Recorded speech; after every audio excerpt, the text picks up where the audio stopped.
नमस्कार, स्वागत है आप सबका मोटिवेशन इज माय मोटो में और मैं हूँ प्रगति विश्वा। तो बिना देर किए करते हैं शुरू से शुरू। अक्सर लोगों के मन में सवाल होता है कि अच्छा व्यवहार और अच्छा आचरण करने के बाद भी लोग उन्हें बुरा कहते हैं और उनकी छोटी सी गलती को भी बड़ा करके दिखाते हैं। अगर आपके मन में भी यही सवाल है तो आज का वीडियो है खास आपके लिए। देखिए, कर्म का सीधा संबंध व्यक्ति के चरित्र, व्यक्तित्व और उसके गुणों से होता है। हमारे कर्म ही हमें अच्छा या बुरा दिखाते हैं। मान के चलिए कि अगर कोई इंसान दूसरों की मदद करता है तो हम कहते हैं कि वो अच्छा इंसान है, और अगर कोई इंसान दूसरों को दुख या पीड़ा देता है तो हम कहते हैं देखो कितना बुरा इंसान है ना। लेकिन अगर आप गहराई से किसी व्यक्ति को देखेंगे तो समझ जाएंगे कि कोई व्यक्ति ना तो अच्छा होता है पूरी तरह से और ना ही पूरी तरह से बुरा। अब आप सोचेंगे कि मैं क्या कह रही हूँ।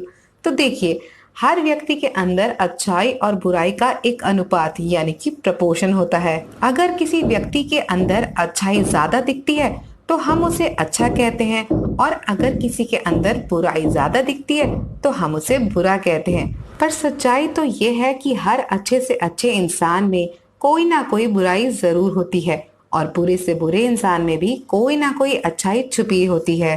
कई बार कोई व्यक्ति बहुत अच्छा होता है पर उसकी छोटी सी गलती पर भी लोग उंगलियां उठाते हैं, उसे गलत कहते हैं, और इस हद तक गलत कहते हैं कि उसकी तुलना किसी ऐसे व्यक्ति से कर देते हैं जिसका नाम गलतियां करने में या बुरा काम करने में सबसे ऊपर आता हो। जब किसी अच्छे कर्म वाले व्यक्ति को किसी ऐसी नकारात्मकता यानी कि नेगेटिविटी से गुजरना पड़ता है तो ये बहुत ही हृदय विदारक या दिल को तोड़ने वाला होता है। अब सवाल उठता है कि आखिर ऐसा होता ही क्यों है। तो देखिए, मैं मानती हूँ कि मनुष्य का जीवन एक कोरी चादर जैसा है। व्यक्ति के सुंदर और अच्छे कर्म उस चादर को निर्मल, स्वच्छ या साफ सुथरा रखने में मदद करते हैं, और उसके बुरे कर्म इस चादर को पल भर में मैला करने के लिए काफी होते हैं।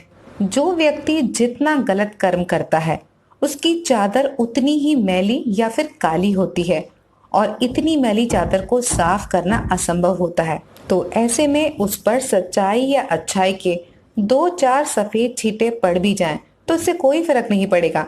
लेकिन अगर आपकी निर्मल सफेद चादर पर 1-2 काले छींटे पड़ गए तो सबको दिखेंगे, और आपकी चादर को लोग साफ नहीं गंदा कहेंगे। याद रखिएगा कि दाग लगी हुई चीजों को कोई नहीं सजाता। यही कारण है कि आपकी छोटी गलतियां भी दूसरे लोगों को दिखाई देती हैं, और इसी कारण लोग आपकी तुलना किसी ऐसे बुरे व्यक्ति से करते हैं जो बुराई में बहुत आगे होता है, क्योंकि उस समय दाग लगी या मैली चादर दोनों एक ही जैसी होती हैं, किसी भी काम की नहीं।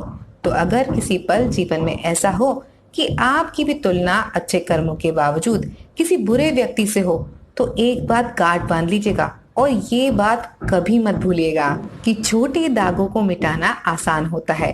इसलिए अपनी अच्छाई और अपनी सच्चाई को कस कर पकड़ के रखिएगा। माना समय और परिस्थितियां आपके अनुकूल नहीं है, पर ये कुछ ही देर की बात है, क्योंकि ये समय है कभी एक जैसा नहीं रहता। अगर अपनी सच्चाई को खुद से कस कर लपेटेंगे तो सफाई से बाहर आ पाएंगे, और खुद को दोबारा निर्मल और स्वच्छ आसानी से साबित कर लेंगे। लेकिन अगर आप ऐसा नहीं करेंगे तो पल भर में ही खुद को इतना गंदा कर लेंगे कि शायद खुद को साफ करते करते आपकी उम्र छोटी पड़ जाए। तो इसीलिए चलते चलते आपसे एक बात जरूर कहूंगी कि सच्चाई और अच्छाई ईश्वर का स्वरूप है। अच्छाई से जुड़ा कोई भी व्यक्ति ईश्वर का प्रतिनिधित्व करता है, और ईश्वर को हराना और उसे मिटाना असंभव है। आशा करती हूँ मेरी बात आप तक पहुंची होगी और आपके मन का कंफ्यूजन या संशय अब दूर हो चुका होगा। तो हमेशा अच्छे कर्म करते रहिए और सच्चाई का साथ कभी मत छोड़िएगा। इसी विचार के साथ आज के लिए बस इतना ही। फिर मिलेंगे अगले वीडियो में। तब तक के लिए स्वस्थ रहिए, मस्त रहिए, बेशक कितने भी व्यस्त रहिए।